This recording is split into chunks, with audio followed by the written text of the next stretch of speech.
Welcome back to class. This is Introduction to Political Ideas, and I'm Ken Hicks. Today we're beginning kind of a deep exploration of liberalism, which is one of the kind of first emergent ideologies of the modern era that really has kind of dominated intellectual thought for several centuries. A lot of people believe that liberalism is being eclipsed by alternative ideological perspectives. A lot of other people believe that liberalism is really, at this point, synonymous with democracy, and democracy is unlikely to survive without the protections of individual liberties that liberalism provides. So we're going to begin with a discussion of kind of the etymology, the origins of the term. Then we're going to talk a little bit about liberalism, the assumptions of human nature that guide liberals, and their conceptions of freedom. We're going to talk a little bit about the historical background, the antecedents that kind of paved the way for liberal thought, and then we're going to talk a little bit about the relationship between liberalism and revolution. Now, pictured on this slide is a guy, dapper dude. His name is Anthony Ashley Cooper. He was the first Earl of Shaftesbury and was a founding member of the British Whig Party, who was sort of instrumental in kind of engineering the glorious revolution that brought the House of Hanover to the crown, to the throne of England, and displaced the line of the Stuart kings.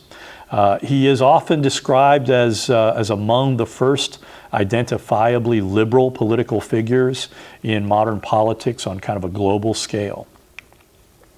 So what's in a word? What does liberalism, what did it originally mean? The Latin origins of the term come from labere, which literally means free. The first ideological application of the word actually emerges in the early 19th century in Spain. There was a faction known as the Liberales. Spanish politics was riven with factions at the turn of the 19th century. You had most conservatives that were persisting in belief in a very strong absolutist monarchy with a dominant, a powerful influence of the Catholic Church in Spanish politics.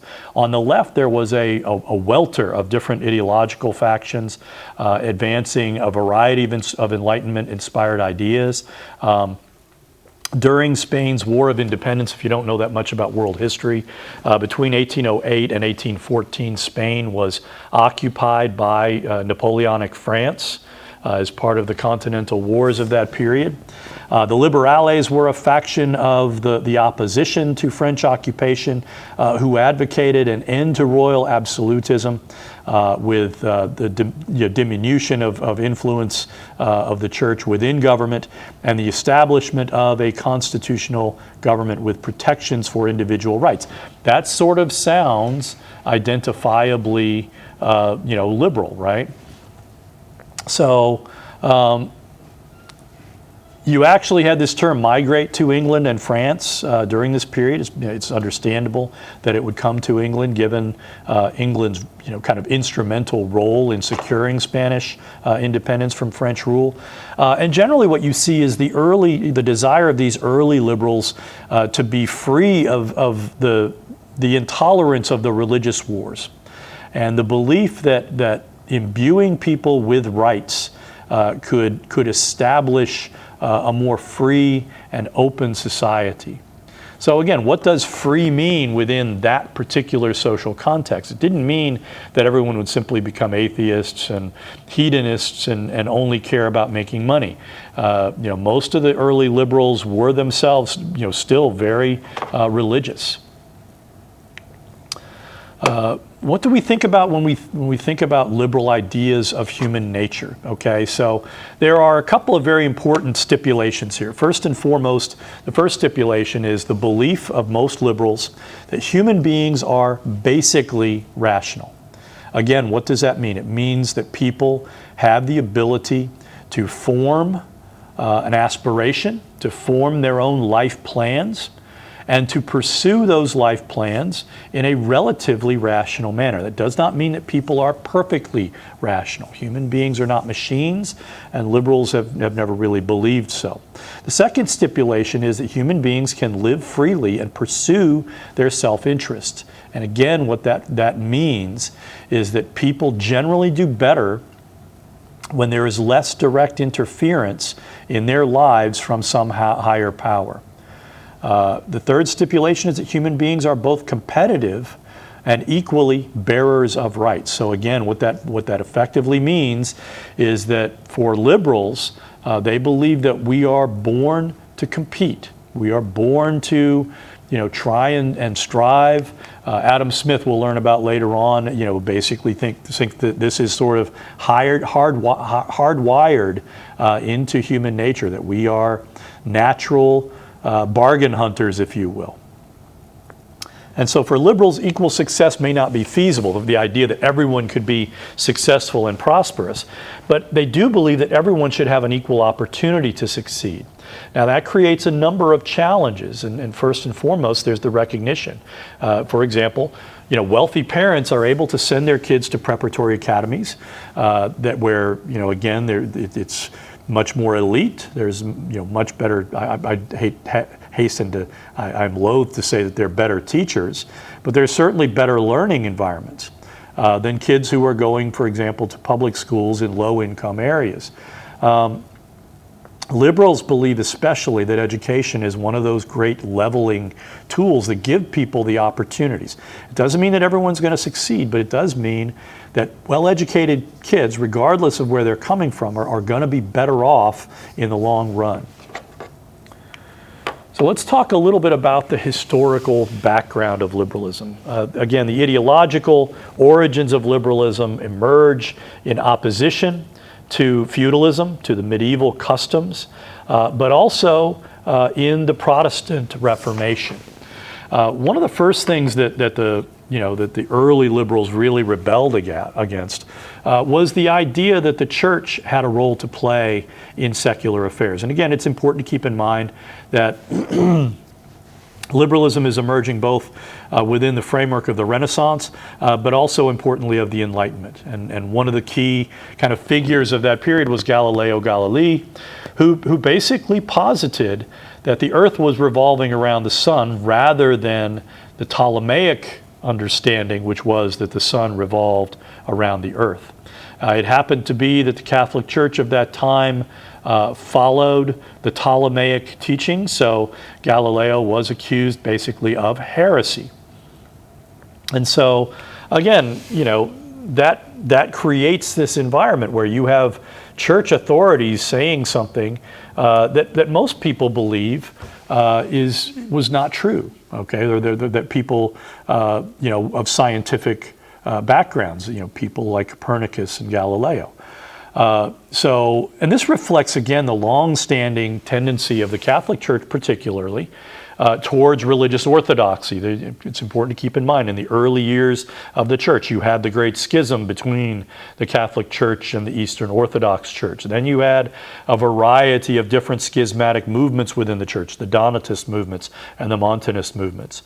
And the church's reaction to that was basically to insist on religious orthodoxy, that you understand the teachings of the church and that you do not deviate from those teachings.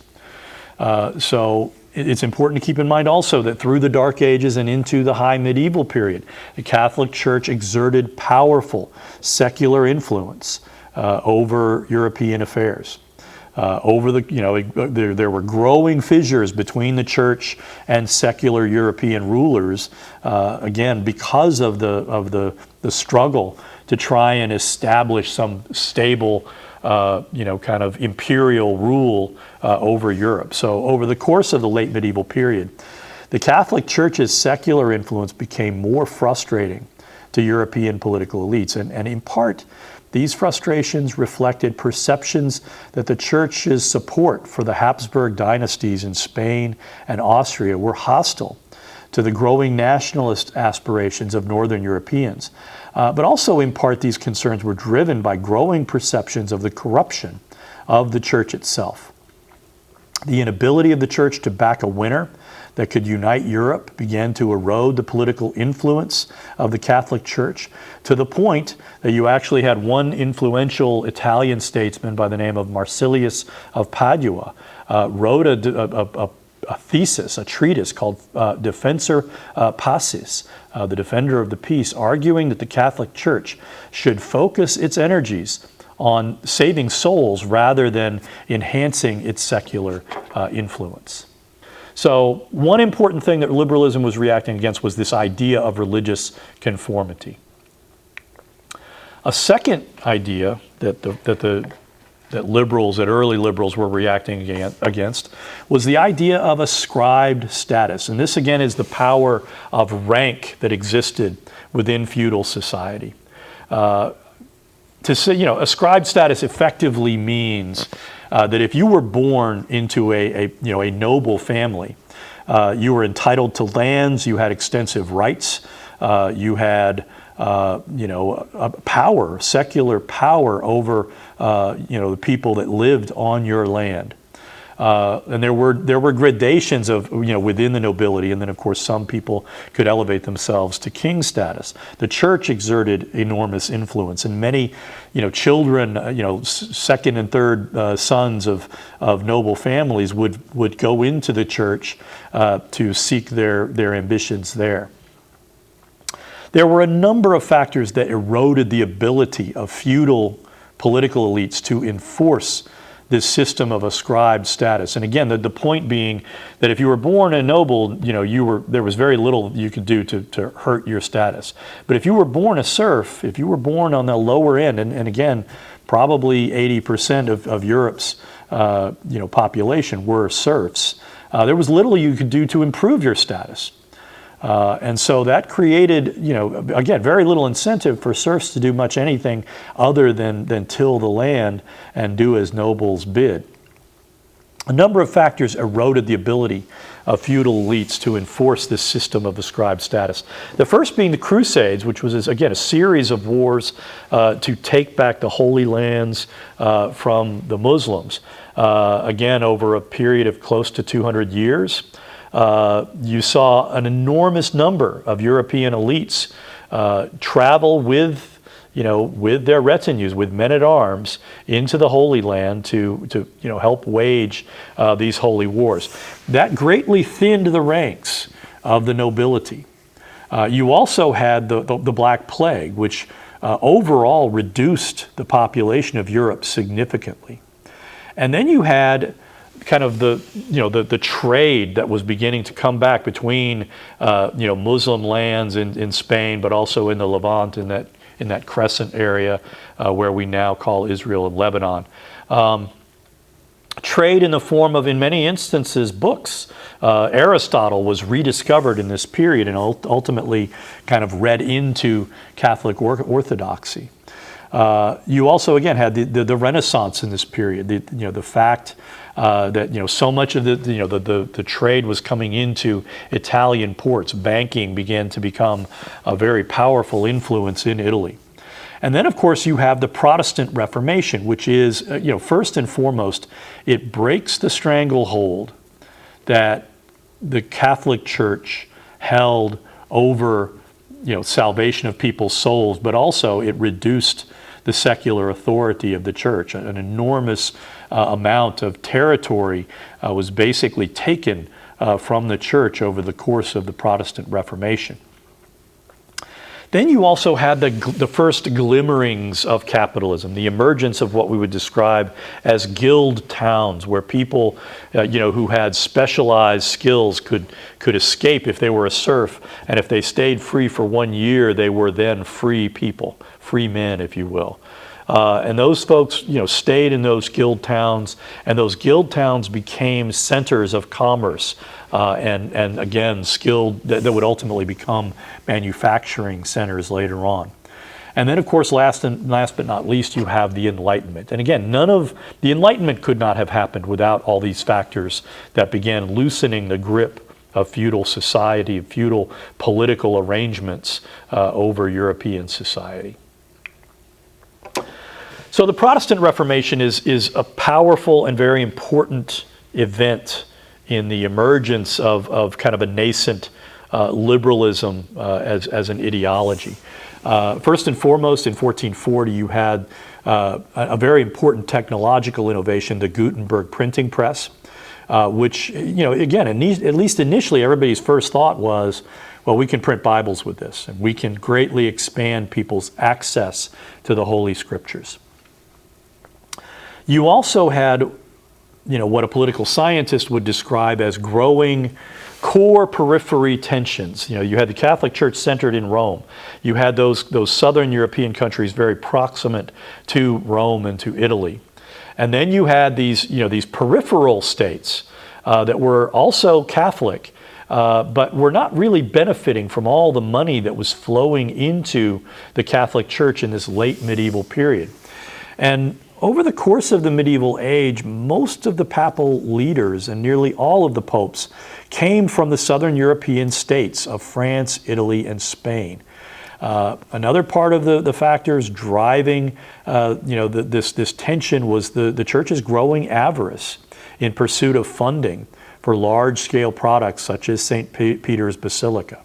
The Pope at the time of the Protestant Reformation, Leo X, was notable for his financial excesses and was associated with the selling of indulgences. And again, I think I mentioned earlier, this is sort of checkbook salvation where someone with enough money could simply write a check to the church and receive absolution for their sins. So these sorts of things, and again, what was the problem? It was that sense in which the church cared more about their own secular affairs than the salvation of souls. That kind of corruption produced an enormous amount of resentment, especially among the political elites, the German princes in kind of the northern Europe. And so the growing resentment of the German nobility over the church interventions in the politics of the Holy Roman Empire really began to fester. And of course, you have the famous, sparking event, which was Martin Luther, an Augustinian friar, nailing 95 Theses to the door of the Wittenberg Church in what is now the Saxony region of Germany. That reflected a challenge to the church's authority. The church basically called Luther to answer for accusations that he had engaged in heresy. And in I can't remember, the Augsburg Confession or something like that, he basically said, I can only believe what I believe. I believe that what is being done in the church is wrong. And he was subsequently excommunicated, but then spirited away by the Elector of Saxony, one of the great German princes of that era, and basically protected. And so those were some of the sparking events of the 30 Years' War and the wars of German independence. And so what emerges in early Protestant thought is this idea of a priesthood of believers. This is important for Lutheran, religious thought, but it also has important democratic implications. So Protestants were collectively convinced that Catholicism's orthodoxy was no longer in alignment with the teachings of Jesus. And so for German Protestants like Martin Luther, and Philip Melanchthon, who was his successor in the Lutheran Church. There's a picture of him on this slide. Faith mattered above all things.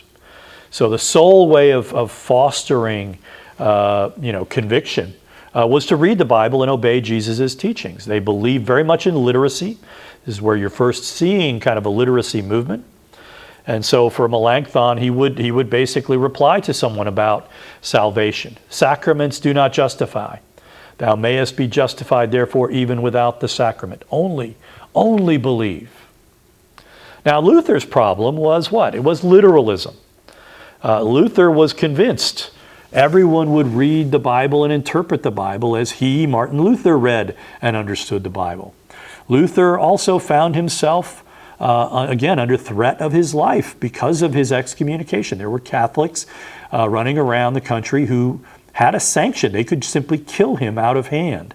Following the Diet of Worms in 1521, for refusing to disavow his criticism of the church. So his life was subsequently preserved by the German princes, who found Luther's theological rebellion useful for their assertions of political independence from the church.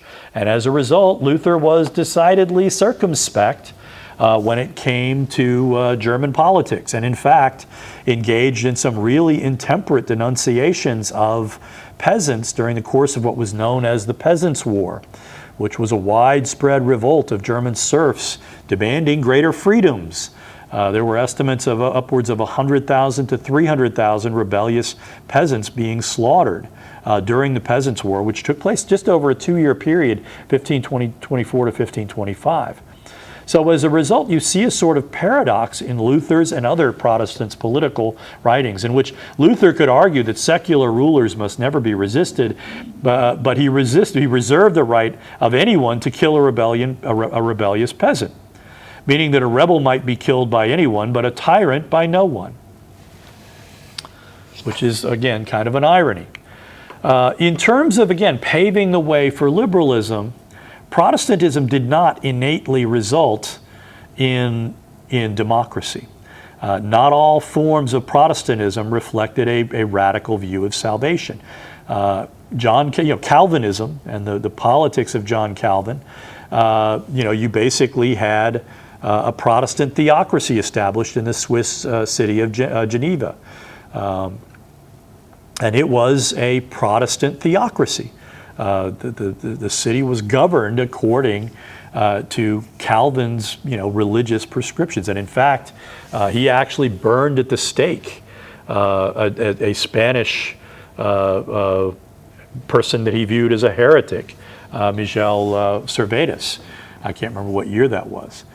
You also had, in this period, the British King Henry VIII, who effectively he was considered the defender of the Catholic faith, but ultimately broke from Catholicism because the Pope refused to annul a marriage. And remember, he went through any number of queens in his search for an heir.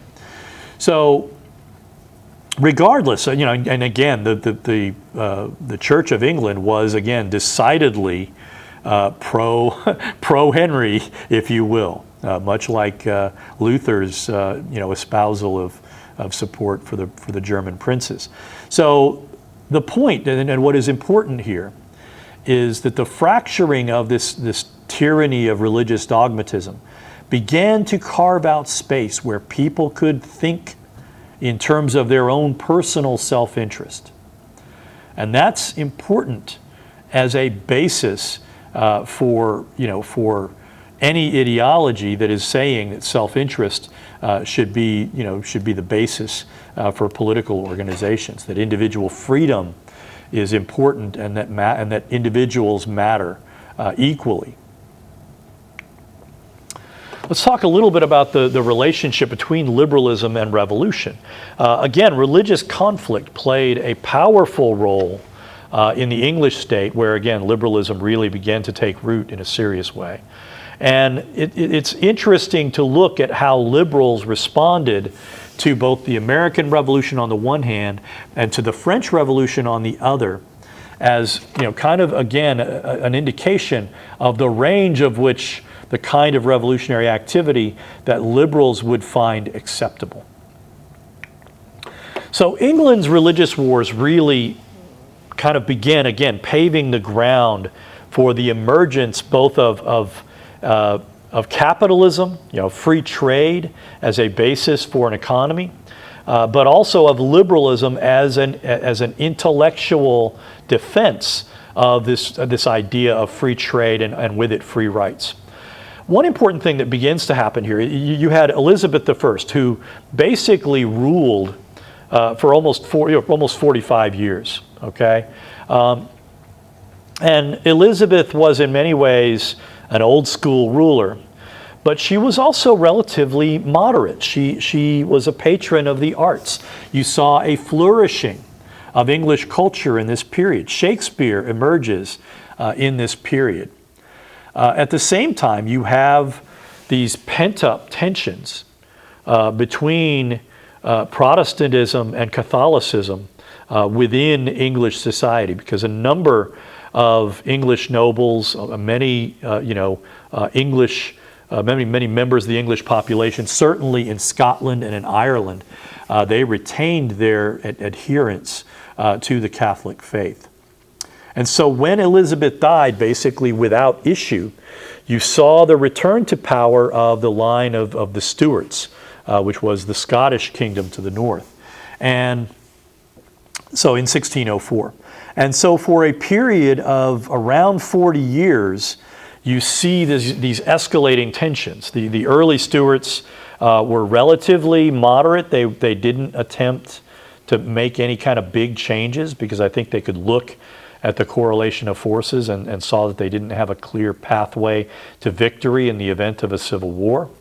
But over the course of the 17th century, you see, especially in the emergence of Charles II, the attempt on the part of the royal line of Stuart to assert increasingly absolutist views of royal prerogative and power. You also see the emergence of certain Protestant sects in reaction to the Church of England and their moderation. You saw that, again, the rise, for example, of the Puritans. And that gives rise ultimately to the English Civil War, where Parliament effectively was attempting to prevent Charles from raising taxes to fund, kind of adventuristic wars, and Charles II attempting to dismiss the Parliament. That erupted in a civil war. The Parliament ended up building a much more formidable military than Charles was able to, and ultimately was able to defeat Charles II and the Royalist forces. Again, in a very bloody, 9-year-long civil war. 9 years, that's a long time to be fighting. And so you also had a brief period of 5 years where Oliver Cromwell basically governed as Lord Protector, which was, again, he was a very willful man and governed in a very intolerant manner. And so, nevertheless, what you begin seeing in England is this yearning for a better way. We always wonder when we see contemporary British politics, how do they survive without a constitution? Well, they do it because there are these innately moderating, kind of implications of English culture, and they've been tempered by really brutal civil wars. So one of the first folks, and again, this is a guy who was born in 1688. He spent much of his life in exile because he was a Catholic. You have Thomas Hobbes. Now, many people look at Hobbes and say, like with Machiavelli, that he is one of those first distinctively modern thinkers.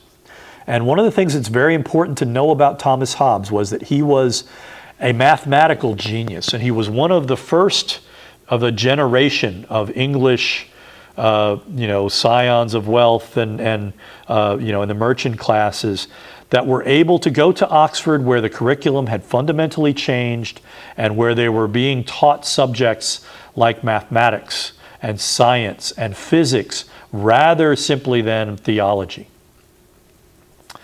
So Hobbes is by no means a liberal himself. He is a royal absolutist. His book Leviathan is basically an elaborate justification for absolute monarchy. Nevertheless, he does present two very valuable contributions to liberal political thought. First and foremost, while he was an advocate for absolutism, he rejected divine right as the basis for political authority. He was effectively saying that people leave the state of nature, and we'll talk more about the state of nature in just a second. But we form civil society not because God ordains it, but rather because human beings see it as in their self-preservation's interest in submitting to some kind of political authority. The second important idea is the idea that sovereignty of the ruler emerges from the support of the populace. Doesn't matter how that support is achieved, be it through all the trappings of royalty in the church and all this other sort of stuff. At some level, what Hobbes is saying is he's stripping away all the mysticism of religion, and he is saying that people They form civil society out of a sense of self-preservation. So within Hobbes's idea, he's also one of the first to use this very important kind of philosophical device known as the state of nature. So what exactly is the state of nature? He's basically saying, imagine living in a world where there is no government and where there is no overarching authority. How would human beings behave in that sort of an environment? Naturally, again, this philosophical device invites you to speculate. How are human beings? What is the essential nature of human beings? Hobbes would argue that all persons within the state of nature are equal and have a natural right to do as they wish. The problem for Hobbes is that he was convinced that human beings are at once selfish and self-aggrandizing and will easily resort to violence to achieve their ends. And so he effectively believed that life within the state of nature would be a war of all against all. And life in the state of nature, according to Hobbes, would be nasty, poor, brutish, and short. The only escape would be a social contract where people surrender all their rights except for one to create an absolute sovereign capable of overawing any rival and ruling according, again, a good king would do what the public wants, recognizing that their sovereignty rests upon their approval. The one thing that all people preserve to themselves is the right of self-preservation. According to Hobbes, if a ruler makes life so tenuous and so terrible that their own lives are rendered null, the people have a right to replace that sovereign. That is the first time you see in kind of modern philosophy such an argument, the right of rebellion. John Locke, and we'll talk more about him in just a second, offers a contrast. And again, Locke is actually, I think he's a teen and going away to college around the time that Thomas Hobbes dies. Hobbes was born in 1588, the year of the Spanish Armada. He died at like 93 years old. So, Locke is several generations younger than Hobbes, but he's offering a distinctive perspective and is looking at it from the same perspective, the idea of social contract theory. And he offers a contrasting idea of human nature. Human beings are both sociable and competitive. We naturally work with other people where we can to, on the basis of mutual benefit. Human beings naturally form communities out of self-interest. We need, community in order to be secure. The problem is that Locke also stipulates that some people will seek to take what others have made through their labor. And that is why we leave the state of nature. Not because the state of nature is intolerable, but because the state of nature is tenuous, because there are always people out there. He called them the blonde beasts, kind of saying the lions among us who will form mobs of people and who will rob villages and take from people.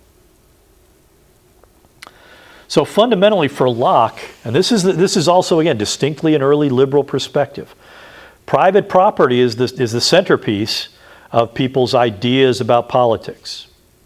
And so for Locke, human beings leave the state of nature to protect their private property. And like Hobbes, Locke also believed in the right of rebellion, which was a good idea because, of course, he was part of the retinue of the Earl of Shaftesbury, who helped overthrow the Charles III.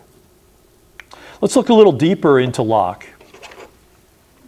Talk a little bit about tolerance, property, and revolution. So who was John Locke? He was the first distinctively liberal English philosopher. His father was a Puritan who served in the New Model Army during the English Civil War. He was trained to become a physician, but he was also widely viewed as an amazing thinker and a philosopher. He became part of the household of Earl Anthony Ashley, and really because he actually performed surgery on Shaftesbury and saved his life. Was credited with saving his life by performing an abdominal surgery that greatly relieved this Earl's discomfort. Because of his relationship with the first Earl of Shaftesbury, who fell out with Charles III, he spent 5 years from 1683 to 1688 in exile in the Netherlands. And so he wrote both the letter concerning toleration and the second treatise of government while he was in exile. So regarding tolerance, Locke begins with this idea of what are the duties of the magistrate, and by that he means political authority. And he argues that the duty of political authority is to impartially execute the law and to secure the just possession of rights and property. Okay? And so he's very clear to say that the care of souls is not entrusted to the civil authority, to the civil magistrate. The magistrate's power consists solely of outward force, which is coercion. And in essence, what he is suggesting is again a distinctly Protestant view, which is once again that salvation is an internal matter, that a person's beliefs have to be sincere and sincerely held. And so the salvation of souls is beyond the scope of government. Okay? So then he asks, what is a church? A church, according to Locke, is a free and voluntary society, the democratic formation of a congregation. The rulers of the church are generally selected democratically.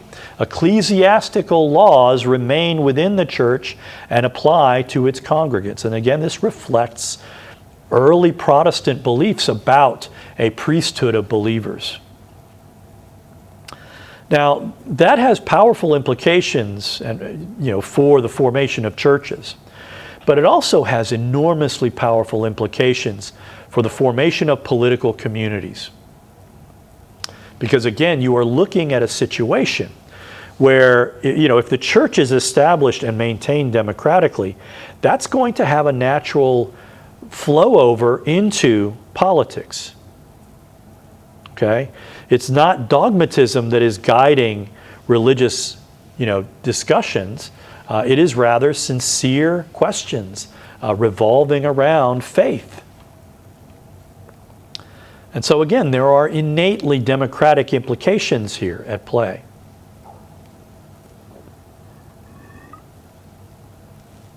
Even if they're not fully worked out over the course of, or at least not fully worked out in this period of time. So what is the duty of toleration? First and foremost, no church is bound to tolerate someone who persists in violating ecclesiastical laws. You have the right of remonstration, right?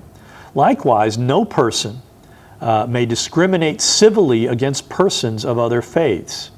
Simply because they have a different belief system does not justify, again, secular discrimination.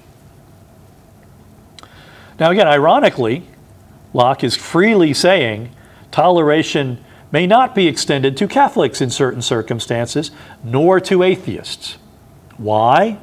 Because again, for Locke, someone who was religiously devout, someone who could reject any belief in God, you have no basis for believing what they say. You can't have them lay a hand on the Bible and swear to God because they don't believe in God. Likewise for Catholics, if they are persistent in pursuing the political ends of a foreign potentate, and by that they typically meant the Pope, those Catholics need not be tolerated. However, Catholics who are good Englishmen, and there were plenty, could and should be tolerated. So he's offering a prudential argument for tolerance. Coercion is ineffective in compelling true belief. But he's also making a broader argument that intolerance must be universalizable. It must be acknowledging the fallibility of judgment. In other words, for the state to undertake an intolerant act, to punish a behavior, for example, the moral basis for the action should be broadly acceptable to people from a variety of moral and religious perspectives. So it's not intolerant to ban polygamy or pedophilia because of the universal sanction against those behaviors. Locke's attitude towards Catholics and atheists could reasonably be viewed as universal among Protestant Englishmen, which again places stark relief on the nature of tolerance. Tolerance is not an absolute. It never has been. So think about it contemporaneously. Is a liberal required to tolerate a political community emerging among them that espouses intolerant belief? For example, honor killings among Muslim communities. Should a liberal community be prepared to simply go, well, they police themselves differently? I would say no. Someone who engages in honor killing in Oklahoma, that person should be arrested. Any associates, anyone who was part of the commissioning of that crime should be arrested as an accessory. That's my belief. Liberalism is not a suicide pact. Let's talk a little bit about the state of nature. Again, you have this contrast between Hobbes and Locke on human nature. For Locke, he viewed the state of, the state of the nature as a state of liberty but not license. So the impulse to form communities out of self-interest tends to override selfish interests. Nevertheless, in the state of nature, each person is a magistrate unto themselves to enforce their rights and make reparations as their power permits. So again, why leave the state of nature? Because people are always going to encounter people that are more powerful. And they will experience injustices when they lack sufficient power to enforce their rights. And so for that reason, you leave the state of nature and you seek that bond with other people, and you seek to form government in such a way as to enforce your rights. Let's talk a little bit about Locke on property. Again, the right to property originates both in divine sanction and to self-possession, according to Locke. This is something that, again, God ordains human beings, that we go and subdue the earth. So the power of labor for Locke is instrumental in establishing possession, right? If you take land and work it, if you take land that had previously been undeveloped and you work it, you are establishing a claim to that land. He also argues again that the natural right to property is not infinite. And I'm going to read a quote here. The same law of nature that does by this means give us property does also bound that property too. God has given us things richly. 1 Timothy 6:17. Is the voice of reason confirmed by inspiration? But how far has He given it to us to enjoy, as much as anyone can make use of, to any advantage of life before it spoils? So much he may by his labor fix a property in. Whatever is beyond this is more than his share and belongs to others. In other words, if you have so much that you cannot use it, then that property probably should not be yours. And that establishes kind of a limits on what any individual can own, right? Because we are by nature finite. There is a point past which our possession of lands, if we are unable to adequately administer and improve those lands, then we are demonstrating our incompetence over portions of that land. That is sort of a liberal view of things, or an early liberal view. So again, God's command to humanity, subdue the earth. And Locke goes on to write that by subdue, he means to improve it for the benefit of life.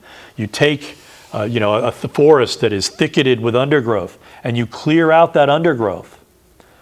You have coppiced the land in such a way that it improves the land both for wildlife but also for hunting.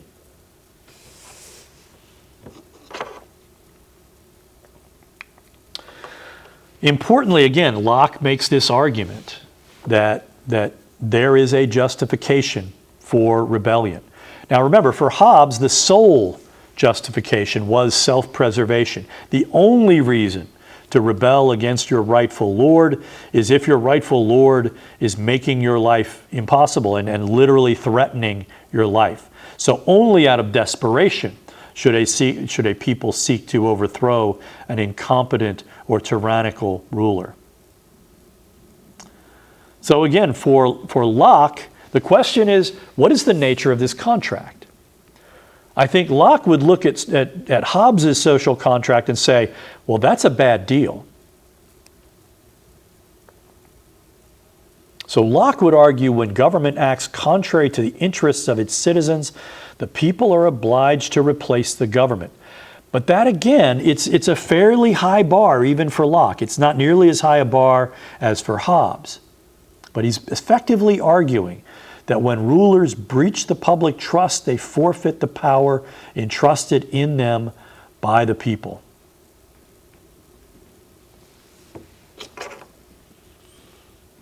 So again, an example of this is the guy that drove Locke and the Earl of Shaftesbury into exile.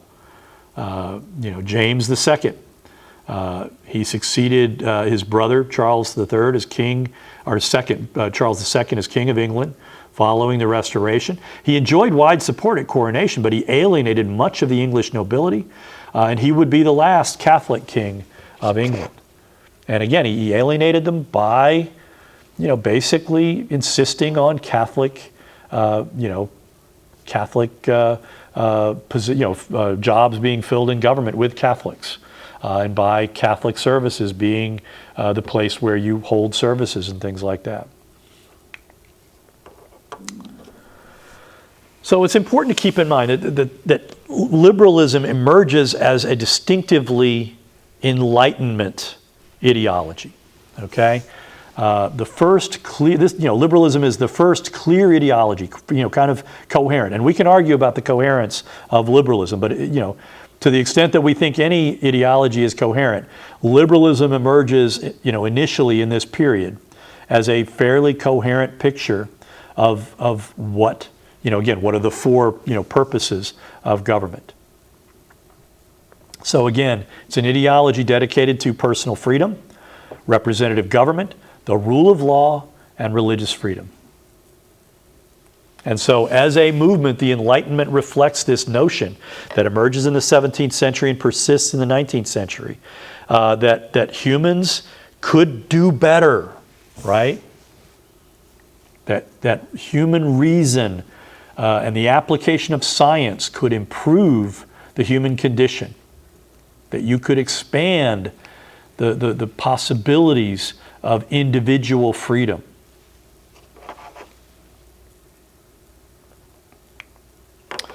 Another important figure in sort of the early liberal period is a German philosopher by the name of Immanuel Kant. So who was Immanuel Kant? He was a central figure of the Enlightenment. He was a German philosopher who again argued that personal autonomy was an essential feature of a fully mature person. He wrote a brief essay called What is Enlightenment? In response to criticisms of ideas associated with the Enlightenment. It's important to keep in mind that in the German principalities in Prussia and elsewhere, you also had a powerful counter movement to the Enlightenment known as the Counter-Enlightenment, which involved criticisms of many Enlightenment ideas, the idea of a universal soul, the idea that all human beings are equally rational, free and equal and things like that.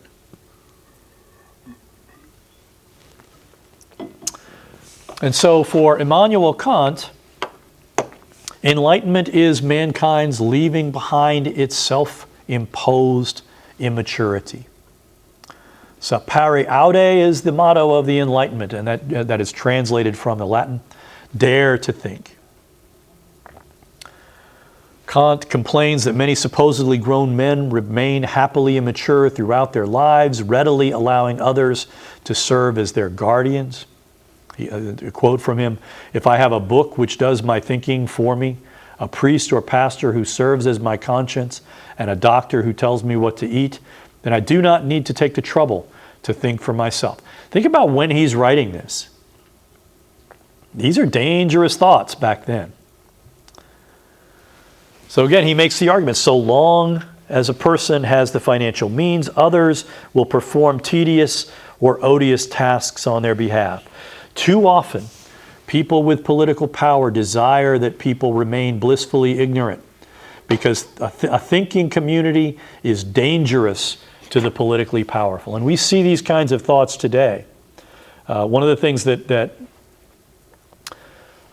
caused me to really give thought to what was going on during the early days of the War on Terror was when George W. Bush, in response to people saying we need a call to public service, George W. Bush said, "Go shopping, take a vacation. We've got this." That to me was, it wasn't just anti-liberal, okay? It was basically saying, it was saying, you don't need to pay attention to what government is doing. And I viewed that then, and I view it now as deeply troubling. So for Kant, enlightenment is not an easy task. People, human beings are often inclined to take the path of least resistance. Especially people of Kant's generation are, for the most part, unable to employ their reason, since no one has permitted them to try. Rules and regulations are the chains which keep him bound to an endless childhood. Anyone who breaks the chains of restraint would have great difficulty jumping over the smallest ditch because they would be unused to moving freely. There's a metaphor involved there, right? If you've been shackled all your life and suddenly you're free, you would still have first the scars of the shackles, but also the burden of the weight, even if you're lifted from it. It would take you time to learn how to walk without those shackles. So Kant is, complaining that because of just the strictures of European society, the number of truly free thinkers has always been small.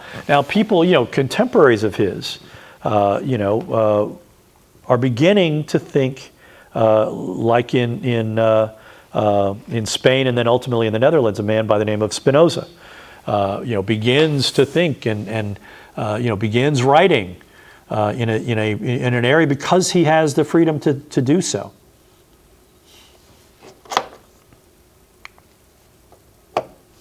The uses of reason. Everywhere there are restrictions on freedom. Kant writes, the military commander says, don't argue, drill. The tax collector says, don't argue, pay. The priest or pastor, don't argue, believe. Kant makes a sort of paradoxical distinction between public and private reasoning. And with private reasoning, what he's basically suggesting that when you are occupying a role and when you are doing a particular job, your job is to do as you are told. So for Kant, the public interest is served by an office holder's neutrality and obedience. Civil servants have an obligation to obey the law and to help their political superiors execute their political program, regardless of whether they agree with the policy. At the same time, civil servants also have an obligation to advise their political superiors when their policies may get them into legal or political difficulties. Think about the American intelligence community in the aftermath of the U.S. raid on Iran. We believe, that the political leaders were basically saying, yeah, we utterly destroyed, we annihilated, we obliterated, I think was the exact word, we obliterated Iran's nuclear capabilities. The intelligence community, including the commanding, the general of the Air Force basically said, we need more intelligence. We don't know for sure. He was basically fired, told that you'll either retire or you're going to be replaced in his position because he was exercising his public judgment. You could say the same thing about the person that was the head of the Bureau of Labor Statistics. It's not that person's job to give Donald Trump, employment numbers that he wants to see. It's his job to faithfully look at the survey data and to make those estimates as best he or she is able. And it was actually a woman at the time. That person was fired because Donald Trump was convinced that the numbers were rigged. Well, it's nearly impossible for one person to rig the Bureau of Labor Statistics estimates. Those come from multiple sources, and if the director of that division actually attempted to cook the books, they would probably have 5 or 6 people below them very publicly quit. And Trump may find that out in the near term if he starts messing around with that kind of thing. This is the distinction that Kant is making. And he's making it in a way that probably is kind of jarring for the modern mind frame, because we use public and private in fundamentally different ways. But what he's effectively saying is that when you're an expert, you owe it to the public to be able to speak about your area of expertise without the fear of being punished. So he makes this idea about the scholar, right? Civil servants, soldiers, and priests in their capacity as scholars should have the freedom to speak on topics related to their experience. The scholar, speaking to the world through his writings, has unrestricted freedom to use their own reason and to speak in their own voice. Ours is not an enlightened age, but it is an age of enlightenment. And again, the paradox there is he is pointing the way to a future in which people increasingly have this space in which to express their own views on things, even if they're not in alignment with religious or secular political authorities. Kant makes the argument that freedom of thought acts slowly but surely upon the mind of the people, permitting them to become ever more able to act freely. Sadly, the reverse can be true too. A few examples can force people in public roles into quiescence for fear that they will lose their jobs, lose their livelihoods, lose their ability to send their children to college. How enlightened is our present age? How free are we to express our mature judgment? I'm able to speak relatively freely on RSU TV, at least I hope I am. Many academics are increasingly fearful that they don't have that freedom. So let's move on and talk a little bit about 2 kind of ways of looking at the revolution. And again, it's important to keep in mind, there were many liberals in England that supported American independence. There were actually some conservatives as well. The British approached colonization in ways that were very distinctive from the French and the Spanish. The Spanish colonized militarily. The French colonized, it was almost exclusively sort of a masculine trading approach. They sent a lot of men over. The British sent communities over, and the reason was really distinctive. The British used colonization, especially of the New World, and ultimately of Canada as well. They used it as a kind of pressure valve. Whenever religious communities began becoming fractious and troubling, then they would be encouraged to go. The Puritans were among the first, and I think I mentioned in my previous presentation, the Puritans didn't fit in anywhere. They were a highly fractious people, and they ended up in the New World where they could form their own religious communities. So I've jokingly often, in my government classes, referred to the British approach to colonization as colonization on the cheap. The British Crown, and remember, it was the Stuarts under which colonization really began. they really said to to these religious communities, you can go and you can form colonies. You're not going to get much help from us. We're not going to invest a whole lot. So you had, again, you had the formation of the 13 colonies for very different reasons. And again, many of them formed out of the desire for religious, religious specific communities. The original charter for the colony of Maryland, it was designed. The colony was intended to be for Catholics. Georgia was originally intended as a penal colony. And Australia was later, that was where they sent people. Ultimately, what happened, though, was events both on the continent of Europe and in the New World forced France and England into a kind of very globalized war, where France was attempting to pry away Britain's colonial possessions, especially in the New World, but also in India and Asia, and where ultimately Britain ended up winning significant territories. They took Canadian possessions away from France. And many of those folks in Acadia, fled and went to Louisiana Territory, which was still then a French and then later Spanish and then French again possession.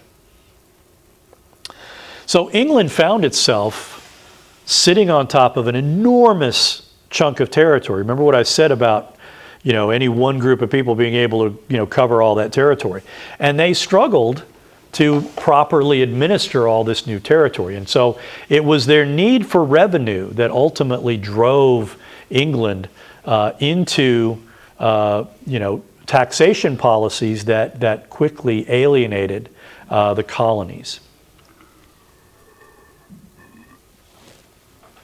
And it wasn't just a concern for land. One of the things that the British knew, because of their experiences, in Canada and elsewhere, there were very powerful Native American tribes in the Ohio Valley, and they were fearful that the colonists, with their hope for westward expansion, and the westward, the frontier was always expanding westward, that would actually draw the colonies into another costly conflict that the British simply did not feel like they could afford. And so they basically banned the colonies from westward expansion. So there were two real rationales for the American Revolution, one of which we all know about: no taxation without representation. But the second, the idea of a ban on westward expansion, was very nearly as offensive to the colonists as the taxation policies were. And so you had a series of steps on this pathway to revolution. Really, in the 1760s, the colonies were beginning to become troubled by taxation policies. But they still considered themselves to be English citizens. But the first real political event that you begin to see is the Stamp Act Congress in 1765, where again, England passed a taxation on communication, on the mail between and among the colonies. And the colonies to this point had been willing to say, look, we'll only trade with English merchants and this, that, and the other thing. We're good English citizens. We're nationalists. We believe that what's best for the colonies is also what's best for England, and vice versa. But when they began taxing internal communications, many of the colonists viewed that as a fundamental violation of the norms that had emerged. And remember, with colonization on the cheap, what also meant was the British really didn't intrude that much into the internal governance structures of the colonies. Well, what happens when you leave it alone for 50, 70, 80 years? The colonies developed very distinctive and independent political cultures. Okay? And with those independent political cultures, you're fundamentally looking at people that are beginning to become something other than British. Okay? And so then you get, of course, you get the what is it? The Boston Tea Party, which was an act of sabotage, where the Crown basically had imposed a tax on tea, and had basically said that only the British East India Company could ship and control the tea trade. There were many American merchants that were involved in that got cut out. But more importantly than that, a tax on tea just raised tea prices, and everybody was drinking tea because they were still kind of English.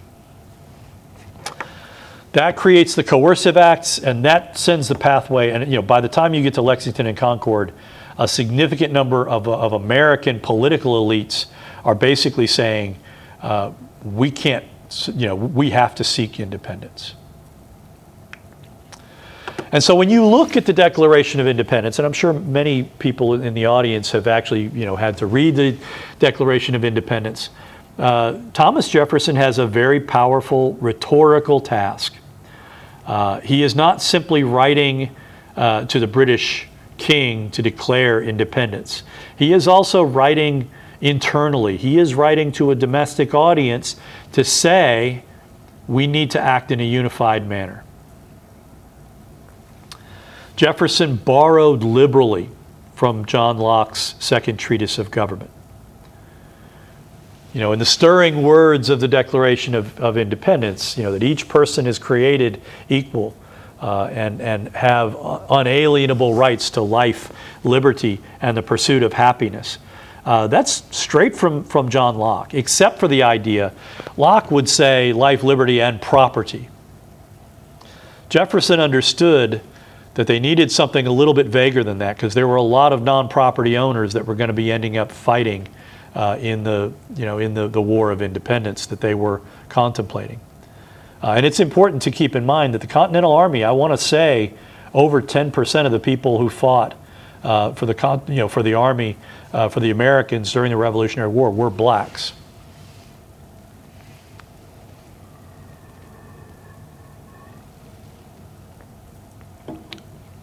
So, again, there's an important distinction between the Republican ideals of American political elites and the more democratic ideals that would drive another revolution.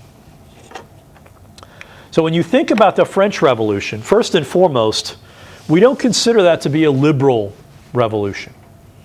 This was not a revolution in pursuit of limited government, although many factions that ultimately overthrew the French monarchy were in fact liberal at the start.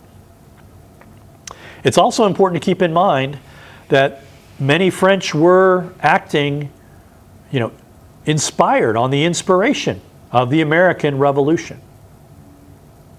But there is a critical distinction that you have to make between the American and French Revolution, and that is the target of the revolutionaries. And again, importantly, what was happening in France was you had a regime that was profoundly corrupt. And more importantly, it was profoundly inefficient in terms of how it was managing its economy. And the French people were suffering as a result. So again, when you think about the sins of the Ancien regime, which is what we would call the French monarchy under the Louis, you had, again, religious conformity that remained in place. The French were on the Catholic side of the religious wars of the 16th and 17th centuries. The Catholic Church remained enormously influential in France and held huge swaths of territory. And against that, you had the paradox that the Enlightenment was exerting a powerful influence over French culture and many intellectual elites. You also had the persistence of aristocratic privilege. You had feudalism remained deeply rooted. The French nobility remained really powerful, and they were not serving a useful role in French society. So ultimately what you had were aristocrats that were engaging in what we would describe, what economists would describe as rent seeking, where rather than using money to preserve, other things, you're just drawing money. It's like an annuity on the economy. And it's like, again, a parasite. You're not really producing anything valuable. You're simply holding on to your own money. And in France, royal absolutism, remember what happened in England when Charles tried to assert royal absolutism. It didn't work. In France, Louis XIV, who again was powerful in the 17th century, he successfully centralized, he co-opted the nobility, and he centralized power under himself. And he would declare, l'état c'est moi. What does that mean? In French that means, I am the state. Does that sound familiar to anyone that's thinking about watching things contemporaneously? The problem is, again, that French society, French government revolved around the will of a single person. And Louis was a fairly competent king, but his successors were not. And so what you had was an effective descent into madness. From liberal claims, we want limited government, we want a constitution, you had evolving aspirations of an increasingly revolutionary government. And again, the aspirations of the revolutionary, of the sans-culottes, the people, those were the people, without socks, who, basically wanted to rip up the Ancien regime by the roots. And that is the fundamental difference between the American Revolution and the French Revolution. Remember, the American Revolution, they were simply throwing off what they increasingly considered to be a foreign dictator. American political institutions did not change all that dramatically from 1765 to 1781. They did change, afterwards. Okay? But what the French Revolution evolved into was an attempt to basically, wash away the Ancien regime in a sea of blood. And we'll see there are some very powerful critiques of the French Revolution coming from both liberal and conservative sources. And again, the significance of the French revolutionaries' slogan, liberté, égalité, fraternité. The problem for any government is that it is very difficult to enforce brotherhood, that last part, fraternity. So you have an essential distinction between a political revolution and a social revolution. The great revolution of the 20th century were effectively social revolutions. The Chinese Revolution, the Russian Revolution, the Iranian Revolution. And again, when you effectively attempt, when you say, we are gonna make these fundamental changes to the basic workings, not just of our government, not just of political institutions, but of society. When government starts tinkering with what are oftentimes ancient social mores, you end up working real mischief. And so from a liberal perspective, revolutions that serve to expand individual liberty, okay, we can see that. Revolutions that have these grand aspirations, that's when a liberal would say, whoa, slow down, be careful. You may be asking for more than you can deliver. So that's all we're going to cover today. When we come back, we are going to continue our exploration of liberalism in the 19th and 20th centuries. I'll see you next time.